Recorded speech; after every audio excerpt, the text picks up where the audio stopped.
What's up, everybody? It's your favorite Vikings, favorite nerd, and today we are looking at the Armorer, which is the second to last figure from the wave we are going to be looking at. And this is the second release of this figure. They did a kind of exclusive deluxe type version of it. I wasn't able to get that because the Hasbro Pulse Premium whatever membership that I have is relatively useless, but I am able to get the regular release, so we are going to look at that instead. I'm not sure if I needed all the accessories anyway, which is fine, so we'll go ahead and look at this one, which does come with a couple accessories. Let's start there. She comes with the hammer, so to speak. It's painted silver and sculpted well enough. And she'll hold that, but it is a tight fit. She also comes with her tongs, and they are also painted silver and work well enough. She'll also hold those. It is also a tight fit, but probably for the better, since these are, they're small. These are particularly small. This is as well, but it's probably a good thing that it's such a tight fit, to be honest. Let's talk about the figure, but there is one more accessory, which is this. Now, I just praised Gideon's cape. This is the exact opposite. It barely stays on. It comes undone whenever you manipulate the figure, but unlike a lot of figures in this wave, this figure is really well painted, and there's a base, right, this color here, and then a heavy brown dry brush, and it works quite well, and good sculpted detail. This figure is actually well painted overall. Let's go through it. So the head, we have the gold, and then there's weathering throughout, like in the shape of a wash. The horns are painted, and then the black silhouette there is painted. It's, I think, a double ball peg from the head into the neck and a single from the neck into the chest. As a result, you get the head down to there, up to there, the swivel, confused Mando look, all of that works well. So right off the brick, we are batting 1,000 so far. We have a single ball peg from the chest into the abdomen. It doesn't really get you over much. It does get you back a good bit, a little bit of teapot and the swivel. And purple metallic paint, like this purple pink metallic paint that looks great. The shoulders. The shoulder bits here are part of the metallic bit. So underneath is the regular shoulder on a disc hinge that gets you up to 90 degrees. It's a ball peg that goes into the chest with a butterfly. So really well done there. And then we have the maroon paint around the cuff of the sleeve.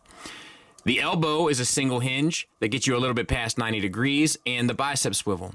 Moving down to the gloves, we have the pleats painted brown, plus the collar, which is painted maroon. And then you have the wrist swivel and hinge up down on this hand, and in out on this hand. Two holding hands, two holding weapons, which is fine. Options would have been better, but it's fine. I'll take it. And then we have the skirt, which has all of the sculpted detail in here, and it's all painted silver and gold, plus 2 shades of brown. Brown for this, and then a wash over top. Looks fantastic. T-jointed ball joints for hips. The cuts in the skirt get your legs out to here, forward and back to there. Thigh swivel, painted stripes down the side of the leg, and they look good. The knees are okay, sometimes they work, sometimes they don't. And then you get an additional swivel where they peg into the knee. And then the boots are all painted and washed, it looks like. And then the toes are painted, no issues. Ankle, nothing for the tilt up. You do get a good tilt down, and where it pegs into the foot, you get a rocker. So, objectively, this is probably the best figure of the set. I also think it was one that probably most people were most excited about, so I'm glad that it is, at least is done well here. And there she is in the display. And, I mean, it's crazy what a couple waves will do to a shelf when they're super focused. I wish we could get this sort of attention with a lot of the other franchises or lines within Star Wars, but that doesn't look as promising. But yeah, this looks really good. Final thoughts wise, we'll start with the negatives. They're not many. The ankle tilt up would have been nice to get. And look, man, like the weapons are a little tight in the hands, and then the Viking cape does not do a good job of staying in. And that's all I got. That's all I got. I could nitpick this thing to death, but in terms of a real complaint at a $20 price point, that's what I got.